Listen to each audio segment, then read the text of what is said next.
You know, if you sit quietly for a moment and just observe what's happening inside your head, you'll notice something rather extraordinary. There's this constant chatter going on, an endless stream of commentary, of narration, of conversation with yourself about yourself. It never stops. Even right now, as you're listening to me, there's probably another voice in your head commenting on what I'm saying, agreeing or disagreeing, planning what to think next, wondering if you've understood correctly, perhaps even talking about the fact that it's talking. This internal dialogue is so constant, so pervasive, that most people don't even notice it anymore. It's like the hum of a refrigerator that you only hear when someone points it out. But once you do notice it, once you become aware of this endless internal conversation, a very natural question arises. Why won't it stop?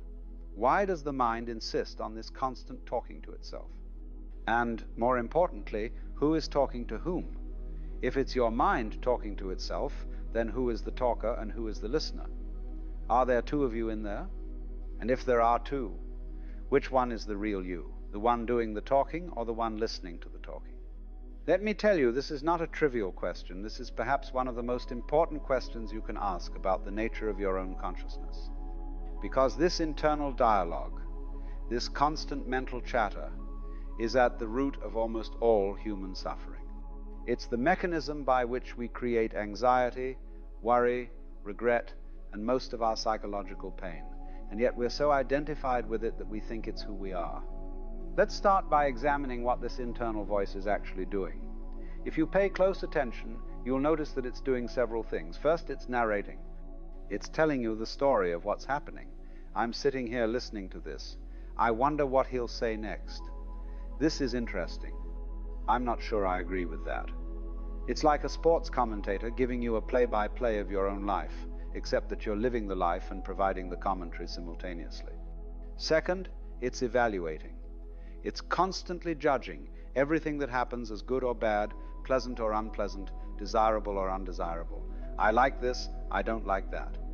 This is going well, this is going poorly, I should have done that differently, I hope this continues, I hope that doesn't happen again. On and on, an endless stream of evaluation and judgment. Third, it's planning and rehearsing. It's constantly projecting into the future, imagining scenarios, preparing speeches you'll never give, having arguments with people who aren't there, worrying about things that might happen, fantasizing about things you hope will happen. I'll tell them this. If they say that, I'll respond with this. What if this happens? I need to remember to do that. Tomorrow I'll do this differently. Fourth, and perhaps most insidiously, it's maintaining your sense of identity. It's constantly reminding you of who you are, what your story is, what happened to you in the past, what you believe, what you like and don't like, what you're afraid of, what you hope for. I'm the kind of person who I've always been. I could never.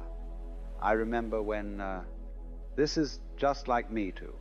It's like a propaganda machine working tirelessly to convince you that you are this particular character in this particular story. Now, why does the mind do all this? What's the purpose of this endless chatter? Well, fundamentally, it's trying to maintain control. The mind believes that if it can just think about things enough, analyze them enough, plan for them enough, it can control what happens. It's trying to make life safe, predictable, manageable. It's trying to avoid pain and secure pleasure. It's trying to defend and promote this entity it believes itself to be, this separate self that needs protecting and advancing. But here's the problem. It doesn't work. All this thinking, all this planning, all this worrying and analyzing and rehearsing, it doesn't actually give you control over life. Life continues to unfold in ways you don't expect and can't predict. Things happen that you didn't plan for. People behave in ways you didn't anticipate. And yet the mind keeps on talking, keeps on trying, keeps on believing that if it just thinks a little harder, plans a little better, worries a little more thoroughly, it will finally achieve the control it seeks. It's like someone standing in a boat trying to push the boat forward by pushing on the mast. They're putting in tremendous effort, getting exhausted, and yet the boat isn't moving. But they keep pushing because they don't understand that they're part of the system they're trying to move.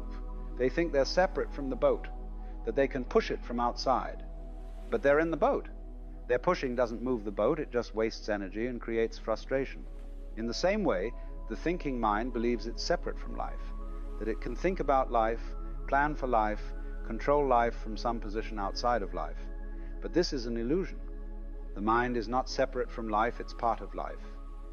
All this thinking is life thinking about itself, life narrating itself, life judging itself. And it's fundamentally unnecessary. Now you might object, but surely some thinking is necessary. We need to plan, to solve problems, to make decisions. And yes, of course, practical thinking has its place. If you need to get from point A to point B, you need to think about the route. If you have a problem to solve, you need to think about solutions.